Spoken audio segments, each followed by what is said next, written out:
Two Chairs No Waiting, episode number 129, where Opie got his name.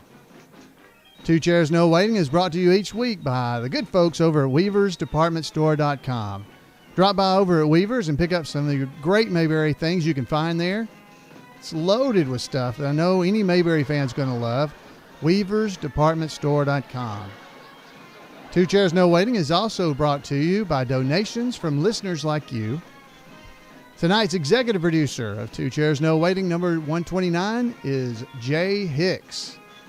Jay, I appreciate all your support. Hello, everybody. I'm Allan Newsome, your host for Two Chairs No Waiting, and tonight we're going to talk about where Opie got his name. Some of you guys may have heard this before, but there's always controversy involved with this. So let me read to you what kind of got this all started originally. And this is from the Andy Griffith Show Facts, the FAQ, Frequently Asked Questions. Somebody had written in a long time ago and said, what was the origin of the name Opie? Was it short for something? Well, Paul Mulick wrote in and said, Jim Clark once told me that Opie Taylor was most likely named for Opie Cates, a prominent band leader of the 40s or 50s whom Andy Griffith and Sheldon Leonard both admired. I've never figured out if Mr. Cates' name was short for something else or if it was really the letters O.P. Opie Taylor did spell his name O-P-I-E. It can be seen on the love note he wrote to Miss Crump in Opie Loves Helen, and on the board he burned his name into in Barney's Sidecar. So that information came from Paul Mulick. Well, let me just tell you a little bit, or let me first, last week, if you heard last week's episode, Tim Hollis gave us a little bit of information. So let's go ahead and hear what he had to say last week when we were talking about old time radio and its impact on Andy Griffith Show and rural humor. This is what Tim had to say. We're about. There was another connection like that I've heard two different versions of the story, but the fact is that in the late 40s, Lum and Abner had a character on their program, and the fellow's real name was Opie Cates. He was a band leader. He was a clarinet player. And the story is that either Andy Griffith or someone else remembered Opie Cates and decided that was a funny name. You know, that's right. And how many Opies have you heard? Opie, that is where it came from. All right, so Opie Cates is where it came from. Now, I've got some screenshots. I went out and was able to find some information about Lum and Abner. And if you're watching the video podcast, I've got the pictures on there. But I was able to find information about Lum and Abner. Now, it was a radio show. But it did, they did try to do a pilot for it. So anyway, you may have picked up that Opie got his name, obviously, from the band leader, Opie Cates. Now, let me tell you a little bit about him. He was on the Opie Cates Show from 1947 to 1948. He played a very naive, unsophisticated person from the country, you know, a rube or a hick would be another way to put it. And he was getting adjusted to big city life. Well, Cates started each and every show by saying, the doggonedest thing happened to me the other day. And then he'd go on to introduce the story for that week there on the Opie Cates Show. The show never found a sponsor, so it only lasted for 13 weeks. But he then, basically, he moved right onto the radio program of Lum and Abner with basically the same character. And that was in 1949 when he did that, where he would tell stories about his hometown of Clinton, Arkansas. Cates appeared on the pilot episode of Lum and Abner that same year, which was a TV show, but the show wasn't ever picked up by the networks. Now, what I was able to find was the actual, I found the video out on the internet of that first, or that pilot episode of Lum and Abner. I looked around all over the place to find a good picture of Opie Cates, and I really never could. So what I ended up, the best I could do was finding this Lum and Abner pictures, that in this picture that you can go and look at Facebook.com/2chairs. The link will be on the show notes if you go to twochairsnowaiting.com. You'll be able to see it there, the link to take you right to the pictures.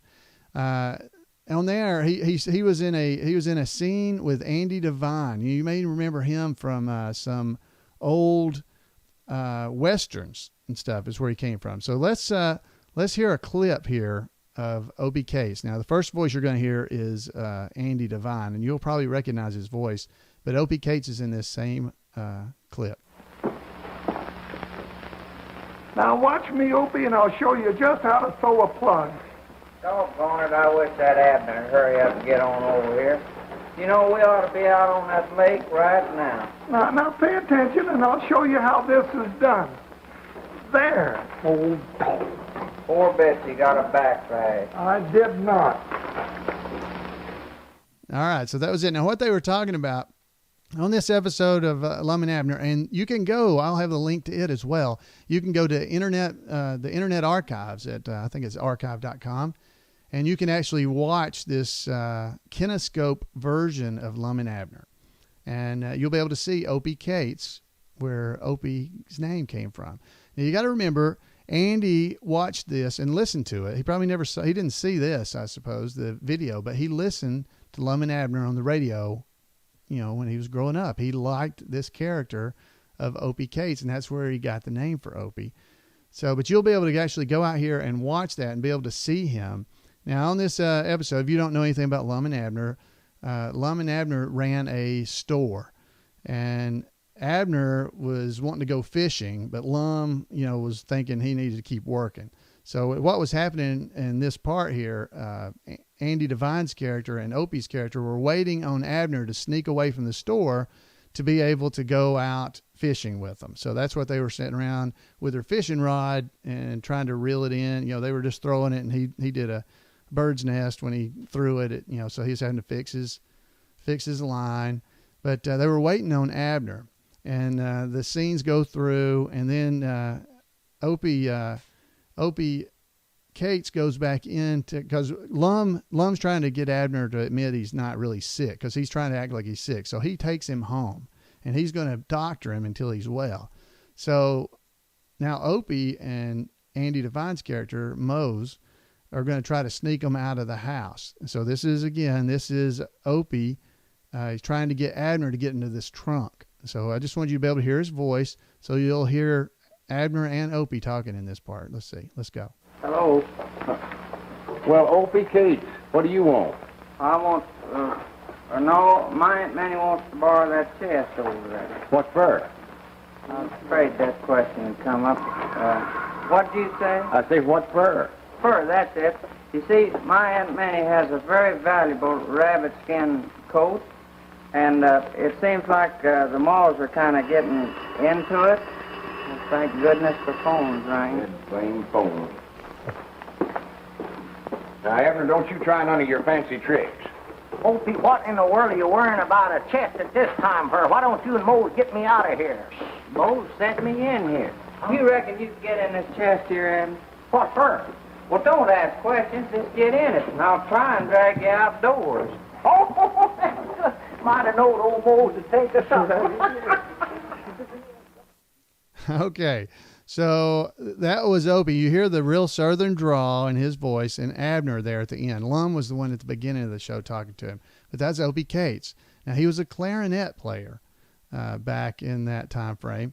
So let me tell you a little bit more about him, and then we'll hear the last little clip I have of him talking. Again, I tried to find good clips of with pictures of him. I really couldn't find one.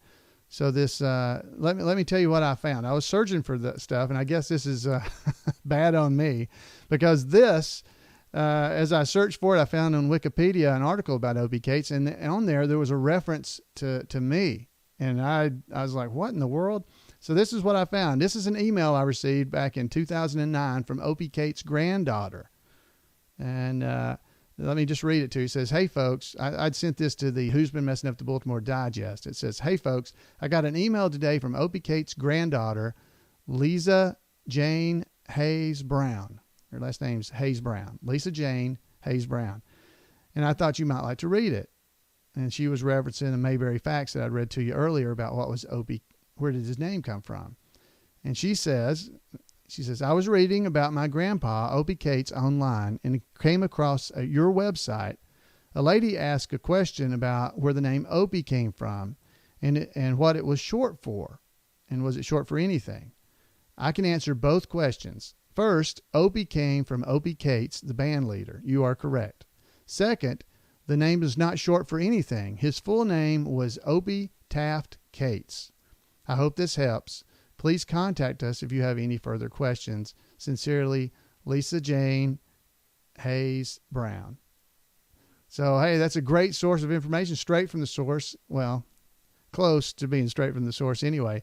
So I got that. I found that as I was looking around, and I had honestly forgotten it. And that was only 2 years ago. Right at 2 years ago. And I'd forgotten about getting that until I found it searching the internet about Opie Cates. So I found that. Now, Opie Cates was born on the 10th of October in 1909, and he passed away on the 6th of November, 1987, just so give you a little bit more information.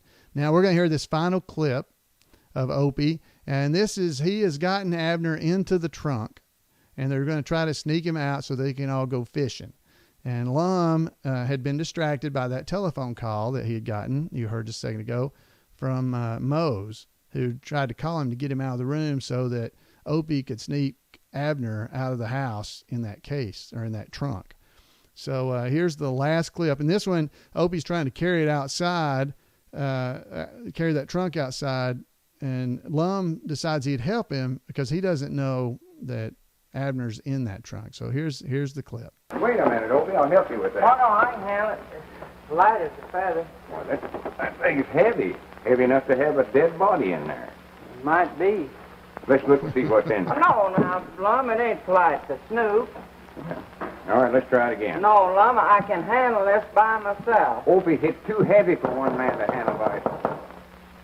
Wait a minute, that's more than likely Doc Miller. Stick around for this examination, Opie.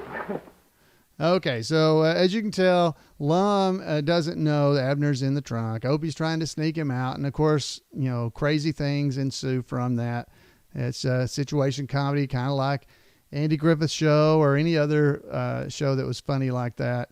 Of course, they didn't have a laugh track or anything on this episode because it was a pilot, and they were trying to sell it to the network, to CBS. But if you go to the twochairsnowaiting.com, you can click on the link on the show notes and go straight to the photos, and you can look at the image grabs I did.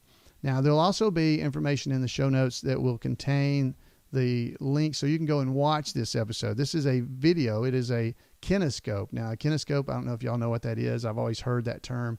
Basically, the only way that they could record things and have it on film was to record. They would set up a film camera in front of a television monitor. So they were filming this stuff live, and they would set it up in front of a monitor and film the monitor. So that was what Kinescope is. That's the reason when you see some of these really old live programs, they have Kinescopes of. That's why the picture quality is not very good. You've done that or seen that where people have videotaped a TV or videotaped a videotape and it degrades. Well, that was the best they could do up until the time of VHS tape was developed so that they could record directly to tape during the live filming. Anyway, so there's a little bit of history for you. And again, you'll be able to go over and see all this stuff if you go to the twochairsnowaiting.com website and look at our show notes for episode number 129. And I think you guys are going to enjoy it. I hope you did. Hope you enjoyed this little bit of trivia that I've given you as well.